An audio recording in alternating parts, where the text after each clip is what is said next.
ప్రముఖ social media influencer Harsha Sai తనను పెళ్లి చేసుకుంటానని మోసం చేశాడంటూ నటి పోలీసులకు ఫిర్యాదు చేసింది.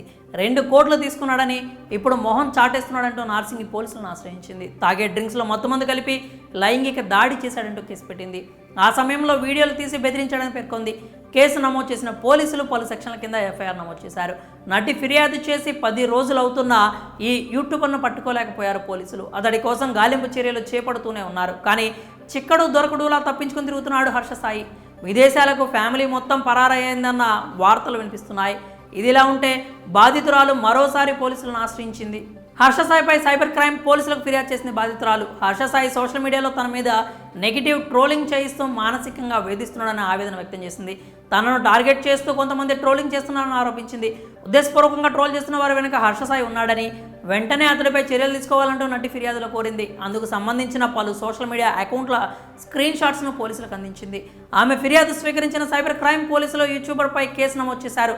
త్వరలోనే నిందితులపై చర్యలు తీసుకుంటామని బాధితురాలికి హామీ ఇచ్చారు. ఇదిలా ఉంటే ఈ విషయం తెలిసిన నెటిజన్స్ మండిపడుతున్నారు.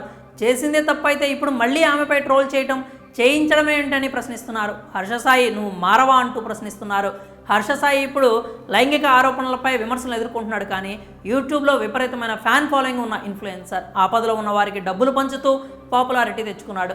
ఇదే క్రమంలో నెగిటివిటీని కూడా మూటగట్టుకున్నాడు. బెట్టింగ్ యాప్స్ ప్రమోట్ చేస్తున్నాడని, ఆ డబ్బుతోనే ప్రజలకు సాయం చేస్తున్నాడంటూ విమర్శలు మొదలయ్యాయి.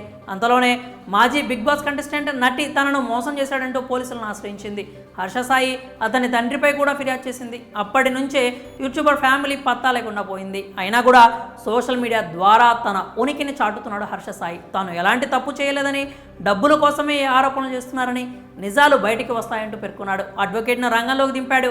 ఇటు పోలీసులు అయితే కేసు నమోదు చేశారు. కానీ హర్ష సాయిని పట్టుకోలేకపోయారు. ప్రస్తుతం అతడు విదేశాల్లో ఉన్నాడని, లేదు హైదరాబాద్లో మకాం వేశాడన్న వార్తలు వినిపిస్తున్నాయి. మరి పోలీసులకు యూట్యూబర్ చిక్కుతాడంటారా? మీ అభిప్రాయాలను కామెంట్స్ రూపంలో తెలియజేయండి.